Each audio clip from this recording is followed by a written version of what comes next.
بسم اللہ الرحمن الرحیم۔ السلام علیکم۔ رمشا کو کچھ لوگ دیکھنے آئے تو اماں نے طرح طرح کے کھانے سامنے رکھ دیے تو رمشا کی بھابھی بچوں کو لے کر کمرے میں چلی گئی، کہیں بچے کھانا دیکھ کر مانگ نہ لیں، کیونکہ ساس نے سوکھی روٹی کے علاوہ کبھی انہیں کچھ دیا ہی نہیں تھا۔ تھوڑی دیر بعد مہمانوں نے کہا اپنی بیوہ بہو سے تو ملوا دیں۔ جب وہ سامنے آئی تو بچے کھانے پر ٹوٹ پڑے تو وہ لوگ بولے بہو کا رشتہ ہمیں دے دیں اور ساتھ بچوں کو بھی لے جائیں گے۔ جب ساس نے یہ سنا تو جلدی سب لوگ ہاتھ چلاؤ، کھانا تیار کرو، صفائی کا انتظام دیکھو ہو گئی ہے یا نہیں۔ رمشا کی ماں بھوکھلائی ہوئی سی گھوم رہی تھی، جبکہ بھابھی اور چھوٹی بہن تیزی سے ہاتھ چلا رہی تھی اور صفائی میں مصروف تھیں۔ کچن میں طرح طرح کے کھانے بن رہے تھے۔ اسی دوران دروازے سے گڈو نے جھانکا، اماں بات سنو۔ اس نے اپنی ماں کو مخاطب کیا۔ رمشا کی بھابھی جس کا نام آمنہ تھا صفائی والا کپڑا رکھ کر فوراً اپنے بیٹے کے پاس گئی۔ ہاں بیٹا کیا بات ہے؟ اماں کتنے اچھے کھانے کی خوشبو آ رہی ہے نا، تھوڑا سا کھانا لا دو۔ گڈو نے ہونٹوں پر زبان پھیرتے ہوئے کہا تو آمنہ نے سر جھکا دیا۔ بیٹا وہ کھانا ہمارے لیے نہیں ہے، وہ کھانا مہمانوں کے لیے ہے، آمنہ نے مایوس لہجے میں جواب دیا۔ گڈو نے آنسو بھری آنکھوں سے اس کی طرف دیکھا اور کہا کچھ بھی اچھا بنتا ہے تو وہ مہمانوں کے لیے ہی ہوتا ہے، ہماری زبان کو کب کوئی دوسرا ذائقہ نصیب ہوگا؟ سوکھی روٹی کھا کھا کر تھک گیا ہوں، اب تو دل ہی نہیں کرتا کھانے کو۔ آمنہ کو اپنے لاڈلے پر بہت زیادہ ترس آیا، مگر وہ مجبور تھی، وہ بیوہ تھی۔ اس کے شوہر کو گزرے 4 سال کا عرصہ ہو چکا تھا اور انہی 4 برسوں سے وہ خراب وقت کاٹ رہی تھی۔ آمنہ کا سسرال بہت زیادہ امیر تھا، روپے پیسے کی فراوانی تھی، کھانے پینے کی ہر چیز وافر مقدار میں موجود تھی، غرض کسی بھی چیز کی کمی نہیں تھی، مگر اس کے باوجود آمنہ کی ساس بہو سے نوکروں کی طرح کام لینے کے باوجود اسے اور اس کے بچوں کو کھانے میں صرف سوکھی روٹیاں ہی دیا کرتی تھی۔ آمنہ کے 3 بچے تھے، تینوں بہت زیادہ لائق فائق، سمجھدار اور خوبصورت تھے۔ آمنہ کی نند کے بچے کم صورت تھے، پڑھائی میں بھی اچھے نہیں تھے، اس لیے وہ آمنہ سے حسد کا شکار ہو گئی اور اپنی ماں کے دل میں آمنہ کے بچوں کے خلاف الٹی سیدھی باتیں بھرنا شروع کر دیں۔ آمنہ کی ساس بھی بیٹے کی زندگی میں ہی اس کے خلاف ہو گئی تھی، مگر کبھی اپنی مخالفت کا اظہار نہیں کر سکی تھی، کیونکہ آمنہ کا شوہر اس پر جان چھڑکتا تھا اور بچوں سے اپنی جان سے بھی بڑھ کر پیار کرتا تھا۔ مگر جب آمنہ کا شوہر اچانک چل بسا تو ساس نے بجائے اپنے یتیم پوتے پوتیوں کو سینے سے لگانے کے ان کے ساتھ برا سلوک شروع کر دیا۔ وہ آمنہ کو مائکے بھی نہیں جانے دیتی تھی کہ کہیں بچے اپنے باپ کے حصے کے دعوے دار نہ بن جائیں۔ اپنے پاس رکھ کر بھی ان کو سکون چھین لیا تھا، نہ انہیں پہننے کو اچھا ملتا تھا، نہ ہی کھانے پینے کو۔ سوکھی روٹیاں کھا کھا کر بچے بہت کمزور ہو چکے تھے۔ آمنہ جیسے تیسے صبر کے ساتھ دن گزار رہی تھی۔ وہ چاہتی تھی کہ اس کے بچے پڑھ لکھ کر کسی مقام پر پہنچ جائیں تاکہ ان کے دن بدل جائیں، مگر آج جب گڈو نے کھانا مانگا تو اسے اپنی بے بسی پر شدید رونا آیا۔ آمنہ کی تینوں نندیں تھیں، ایک شادی شدہ تھی، جبکہ دوسرے نمبر والی نند رمشا کے لیے آج رشتے والے آ رہے تھے۔ سارا کھانا آمنہ نے تیار کیا تھا، مگر اس کے باوجود اسے یہ اجازت نہیں تھی کہ وہ تھوڑا سا کھانا اپنے بچوں کو دے دیتی۔ سارے کام مکمل ہو گئے تھے، مہمانوں کے آنے کا وقت قریب تھا۔ رمشا پارلر سے آ گئی تھی، وہ عام صورت کی تھی، لیکن پارلر سے تیار ہونے کے بعد اچھی خاصی خوبصورت لگ رہی تھی۔ آمنہ رمشا کے کمرے میں اس سے یہ پوچھنے گئی تھی کہ کسی چیز کی ضرورت تو نہیں۔ رمشا آمنہ کے سامنے بیٹھی ہوئی تھی، جب اسے پیچھے سے آمنہ کی شبیہ دکھائی دی۔ آمنہ نے ململ کی ساڑی نماد دوپٹہ اوڑھ رکھا تھا، بال بکھرے ہوئے تھے، پسینے سے شرابور تھی اور کپڑوں سے ہلکی سی بدبو آ رہی تھی، مگر اس کے باوجود آمنہ کی چمکتی ہوئی جلد اور خوبصورت نیم نقش توجہ کھینچ رہے تھے۔ وہ بہت خوبصورت تھی۔ آمنہ کی شادی 17 سال کی عمر میں ہو گئی تھی۔ اوپر نیچے 3 بچوں کی ماں بن گئی تھی۔ ابھی اس کی عمر 26 سال تھی، مگر دیکھنے میں وہ 18 سالہ کنواری لڑکی معلوم ہوتی تھی۔ کچھ لوگوں کے حسن کو کبھی زوال نہیں آتا، بھلے حالات جیسے بھی ہوں۔ آمنہ کے ساتھ بھی یہی معاملہ تھا۔ گزرے ہوئے تلخ حالات نے بھی اس کے حسن کو نہیں گھٹایا تھا، البتہ وہ پہلے کی نسبت کافی کمزور ہو گئی تھی۔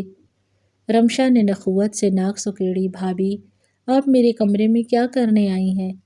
میں نہیں چاہتی کہ آپ کا سایہ مجھ پر پڑے اور بدشگونی ہو جائے۔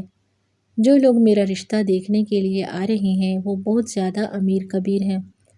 پورے شہر میں ان کا بزنس پھیلا ہوا ہے، رکھ رکھاؤ والے اور سلجھے ہوئے لوگ ہیں۔ آپ کو ایسی حالت میں دیکھیں گے تو انہیں اچھا نہیں لگے گا، اس لیے مہمانوں کے سامنے مت آئیے گا اور دھیان رکھیے گا کہ آپ کے بچے بھی نہ آئیں۔ رمشا نے بنا آمنہ کی کوئی بات سنے حکم صادر کیا اور سر جھکا کر بیٹھ گئی۔ یہ ایک طرح سے اشارہ تھا کہ اب آمنہ کمرے سے جا سکتی ہے۔ آمنہ کی آنکھوں میں نمی آنے لگی اور وہ کمرے سے باہر نکل آئی۔ یا خدا، یہ کیسی آزمائش میں ڈال دیا ہے۔ اگر میرے شوہر کو اپنے پاس بلانا ہی تھا تو کچھ ایسا بھی کرتے کہ میرے بچے اچھی زندگی گزار سکتے۔ اچھی نہ صحیح، کم از کم ایک معقول زندگی تو ہوتی۔ وہ دل ہی دل میں اللہ تعالیٰ سے شکوے کر رہی تھی، اور اس کے یہ شکوے بے جا بھی نہیں تھے۔ اپنے بچوں کی آنکھوں میں محرومی اس سے نہیں دیکھی جاتی تھی۔ مہمان دروازے پر آئے تو آمنہ کچن میں چلی گئی، کھانا وغیرہ ڈال کر ملازمین کے ہاتھوں بھیجا اور خود اپنے بچوں کو لے کر ایک کمرے میں بند ہو گئی۔ وہ جانتی تھی کہ بچے بھوکے ہیں اور سوکھی روٹی کے علاوہ انہیں کسی اور کھانے کے ذائقے کا پتہ بھی نہیں ہے۔ ایسا نہ ہو کہ اپنے سامنے ایسے کھانے دیکھ کر وہ کھانے پر ٹوٹ ہی پڑیں اور رمشا کا اتنا اچھا آیا ہوا رشتہ واپس نہ چلا جائے۔ ساس نندیں آمنہ کے ساتھ جیسا بھی سلوک کرتی تھیں، مگر آمنہ نے کبھی بھی ان کا برا نہیں چاہا تھا۔ وہ ہمیشہ ان کی بھلائی کے لیے ہی دعا کرتی تھی۔ مہمان آ چکے تھے۔ لاؤنج سے ہنسنے مسکرانے کی آوازیں آ رہی تھیں۔ آمنہ کو اپنے کمرے میں بیٹھے ہوئے ان کی ساری باتیں سنائی دے رہی تھی، جب اچانک رشتہ لانے والی خاتون نے کہا، آپ اپنی بہو کو تو بلوائیے، ہم اس سے بھی ملنا چاہتے ہیں، بہت تعریفیں سنی ہیں اس کی۔ مہمان خاتون کی بات سنتے ہی آمنہ کی ساس کو بہت برا لگا تھا، مگر چونکہ وہ اس کی بیٹی کا رشتہ دیکھنے کے لیے آئے تھے اس لیے انکار نہیں کر سکتی تھی، سو مروت کے مارے انہیں آمنہ کو بلانا ہی پڑا۔ آمنہ اپنے بچوں کو وہیں کمرے میں بیٹھنے کی تاکید کر کے خود مہمانوں کو ملنے کے لیے چلی آئی۔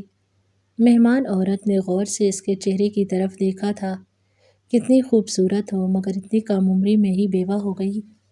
خدا حسین صورت دے تو اس کے ساتھ ساتھ نصیب بھی اچھے دے۔ آنے والی مہمان خاتون افسردہ سی ہو کر بولی، جبکہ آمنہ کی آنکھوں میں نمی اترنے لگی، بیٹا تم نے ایسے میلے کپڑے کیوں پہن رکھے ہیں؟ اور میں نے سنا ہے تمہارے بچے بھی ہیں، وہ کہاں ہیں؟ آمنہ نے ابھی جواب دینے کے لیے منہ کھولا ہی تھا کہ اچانک کمرے کا دروازہ دھڑ سے کھلا اور اس کے تینوں بچے بھاگتے ہوئے مہمانوں والے کمرے میں آ گئے۔ آمنہ بری طرح سے بوکھلا گئی تھی، جبکہ اس کی ساس نے غصے بھری نظروں سے آمنہ کی طرف دیکھا۔ مہمانوں کے سامنے بڑے بڑے ڈشوں میں طرح طرح کے کھانے سجے ہوئے تھے۔ بریانی کی خوشبو کمرے میں پھیلی ہوئی تھی، کبابوں کی مہک ناک سے ٹکرا کر بچوں کے دلوں کو بے چین کر رہی تھی۔ میٹھے میں رکھے ہوئے چاکلیٹ کیک اور کھیر کی خوشبو ان کی بھوک کو اور بڑھا رہی تھی۔ وہ سب ضبط کرنے کی کوشش کر رہے تھے، مگر بھوک پر قابو نہ رکھ سکا۔ سب سے چھوٹا بچہ آگے بڑھا اور بریانی کے ڈونگے سے ایک چمچ بھر کر منہ میں ڈال لیا۔ بڑے بھائی نے شرمیلی سی نظر سے ماں کی طرف دیکھا اور پھر ایک لقمہ اٹھا کر کھا لیا۔ چھوٹی بہن نے کھیر سے مٹھی بھری اور جلدی سے منہ میں ڈال لی۔ تینوں بچے اب کھانے پر بری طرح ٹوٹ پڑے۔ ان کے کھانے کا انداز بتا رہا تھا کہ وہ کتنے بھوکے ہیں۔ آمنہ کے قدموں کے نیچے سے زمین کھسک گئی تھی۔ اس کا دل چاہا کہ زمین پھٹ جائے اور وہ اس میں سما جائے۔ وہ تیزی سے بچوں کی طرف بڑھی اور ان کے ہاتھوں سے پلیٹیں کھینچنے لگی۔ آنکھوں میں آنسو تیرنے لگے۔ ساس نے غضبناک ہو کر آنکھیں دکھائیں اور وہ غصے میں بگڑتی ہوئی کرسی پر بیٹھ گئی۔ رمشا نے یہ منظر دیکھ کر نفرت سے ناک سکیڑی اور سر جھکا کر اپنے دوپٹے کے ساتھ کھیلنے لگی۔ مہمان عورت نے ساری صورتحال خاموشی سے دیکھی۔ اس کے چہرے پر پہلے حیرانی کے آثار تھے، پھر آہستہ آہستہ وہ حیرانی افسوس میں بدل گئی۔ اس نے بچوں کو غور سے دیکھا جن کے چہرے بھوک کی شدت سے پچکے ہوئے تھے، آنکھوں کے گرد سیاہ حلقے تھے۔ ان کی حالت دیکھ کر ہی پتہ چل رہا تھا کہ انہیں کھانے کو کچھ بھی اچھا نہیں ملتا اور زیادہ تر وہ بھوکے ہی رہتے ہیں۔ مہمان عورت نے آمنہ کی طرف دیکھا۔ وہ اپنے بچوں کو پکڑ کر پیچھے ہٹانے کی کوشش کر رہی تھی اور ساتھ ساتھ بار بار معافی بھی مانگ رہی تھی۔ آنکھوں سے آنسو بہہ رہے تھے، کپڑوں پر پسینے کے دھبے تھے، مگر اس کے نین نقش اب بھی ستاروں کی طرح روشن تھے۔ عورت نے گہری سانس لی اور اپنی دل کی بات زبان پر لے آئی۔ اس نے کہا، ہم دراصل یہاں آپ کی بیٹی رمشا کا رشتہ دیکھنے آئے تھے، لیکن جو منظر ہم نے ابھی دیکھا ہے اس نے ہمارے دل بدل لیے۔ ہمیں کسی ایسی لڑکی کی تلاش نہیں ہے جو صرف آرائش اور بناوٹ میں اچھی ہو، بلکہ ہمیں ایسی عورت چاہیے جو مشکلات کے باوجود اپنی عزت اور بچوں کی پرورش کو مقدم رکھتی ہو۔ آمنہ کی ساس کے چہرے کا رنگ ایک دم بدل گیا۔ وہ کچھ کہنا چاہتی تھی مگر زبان بند ہو گئی۔ رمشا کا رنگ پیلا پڑ گیا۔ اسے یقین ہی نہیں آ رہا تھا کہ اتنا قیمتی رشتہ اس کی بجائے اس کی بھابھی کے نام تجویز کیا جا رہا ہے۔ مہمان عورت نے بات جاری رکھی، ہم نے آمنہ کے بارے میں بہت سنا تھا، مگر آج دیکھ لیا کہ یہ عورت اندر اور باہر سے کتنی مضبوط اور باوقار ہے۔ ہمیں اس کے چہرے پر سچائی نظر آئی ہے۔ اس کے بچوں کی بھوک اور اس کی بے بسی نے ہمارے دل کو چھو لیا ہے۔ اس لیے ہم معذرت کے ساتھ کہنا چاہتے ہیں کہ ہمیں رمشا کا رشتہ نہیں بلکہ آمنہ کا رشتہ منظور ہے۔ میں اپنے بیٹے کی شادی آمنہ سے کرنا چاہتی ہوں۔ ہم بچوں کا بھی خرچ جو اٹھائیں گے اپنے ساتھ لے جائیں گے اور ان کا بہت زیادہ خیال رکھیں گے۔ میرا بیٹا ان کی کفالت کی ساری ذمہ داری لے گا۔ یہ سن کر کمرے کا ماحول یکدم بدل گیا۔ ساس نے غصے بھری نظروں سے رمشا کی طرف دیکھا۔ رمشا نے رونا شروع کر دیا۔ آمنہ کا دل اور زیادہ ڈوبنے لگا۔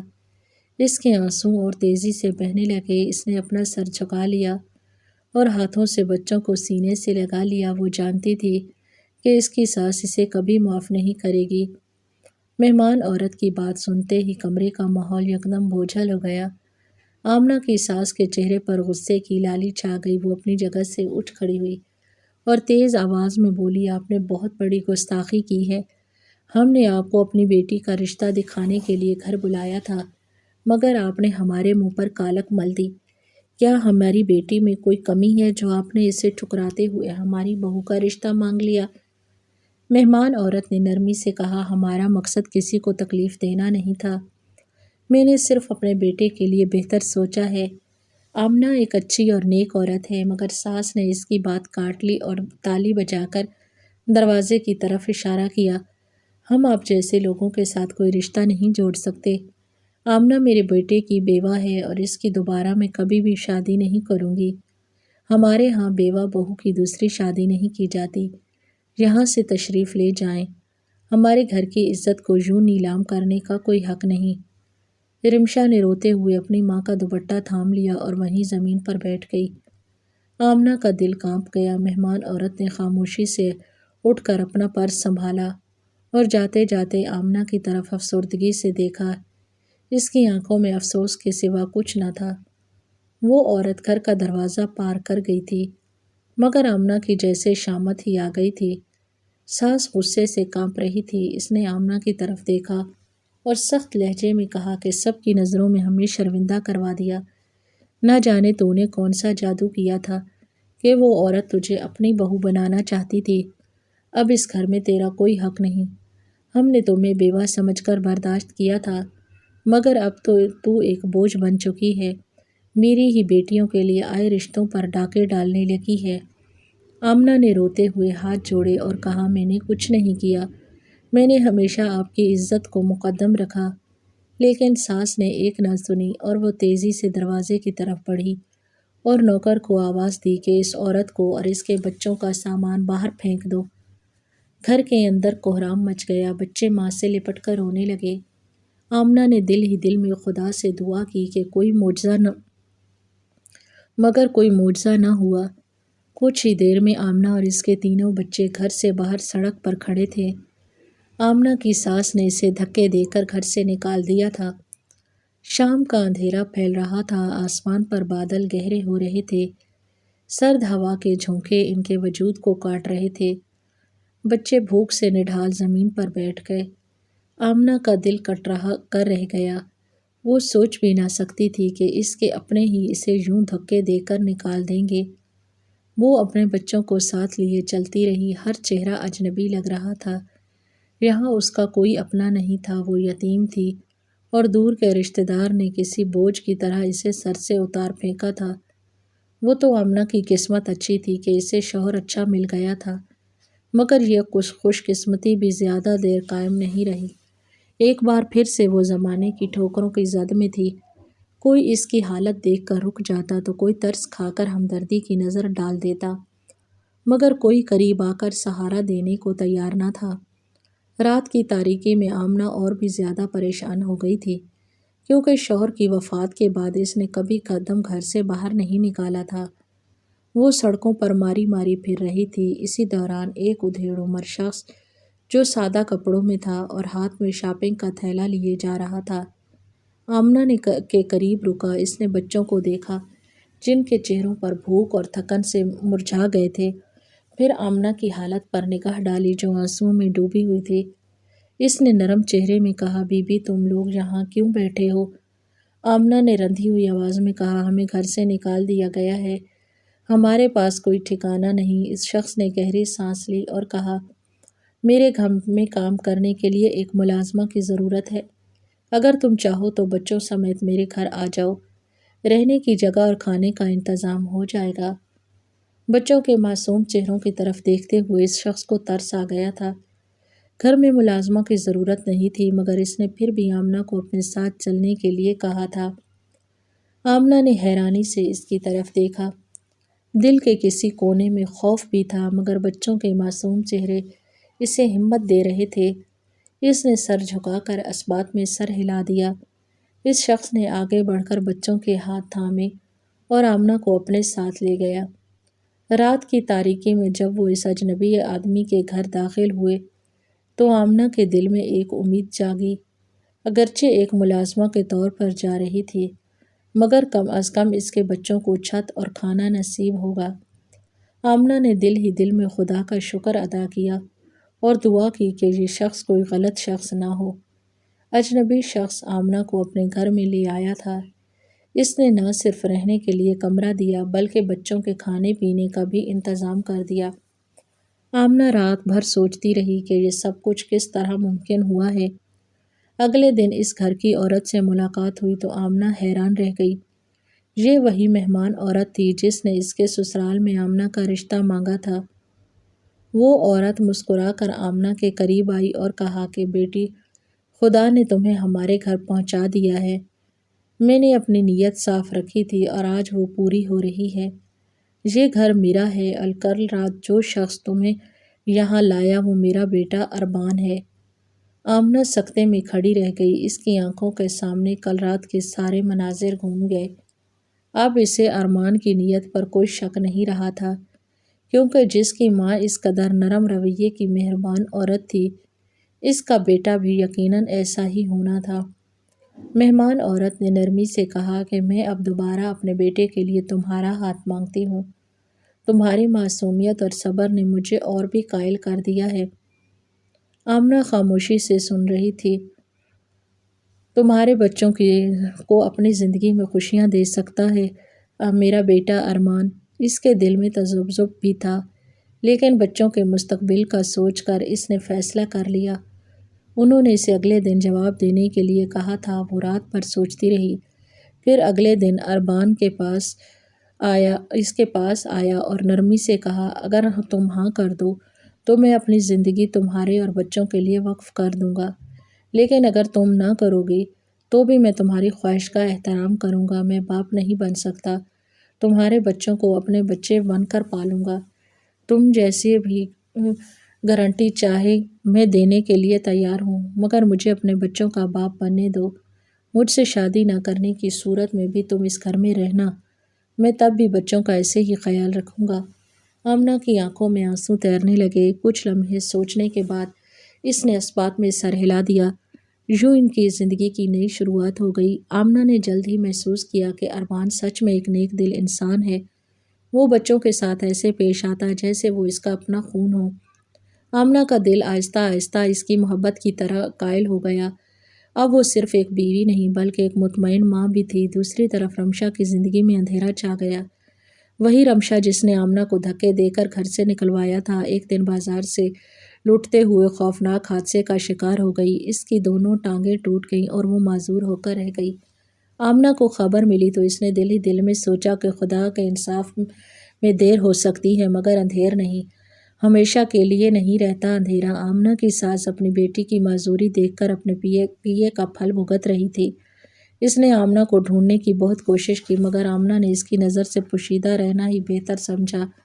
اب آمنہ کی زندگی سکون اور خوشیوں سے بھر گئی۔ بچوں کی مسکراہٹوں اور ارمان کی محبت نے اس کی دنیا کو جگمگا دیا تھا۔